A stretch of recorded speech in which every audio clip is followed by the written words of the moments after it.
Paschimbanga public service কমিশনের 2023 সালের clerkship পদের জন্য প্রায় 8,40,000 দরখাস্ত জমা পড়েছে। পিএসসি সূত্রের খবর, 2019 সালের থেকে এবার প্রার্থীর সংখ্যা অনেক বেশি।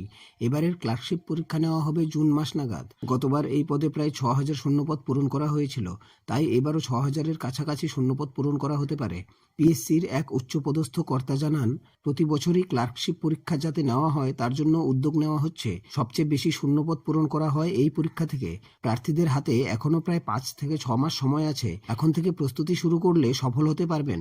অন্যদিকে 2019 সালের ক্লার্কশিপ পরীক্ষার যে চূড়ান্ত তালিকা প্রকাশিত হয়েছিল, তাতে বেশ কিছু প্রার্থী চাকরিতে জয়েন করেননি। তাদেরকে কয়েক দফায় সুযোগ দেওয়ার পরও জয়েন না করায় নন জয়নিং প্রার্থী হিসেবে ধরা হয়েছে। এই নন জয়নিং পদগুলির পূরণের জন্য মেন্স পরীক্ষায় সফলদের থেকে আরও একটি তালিকা তৈরি করে তাদেরকে কম্পিউটার টাইপিং টেস্টের জন্য ডাকা হয়েছে। এই তালিকায় 120 জন প্রার্থীর নাম আছে।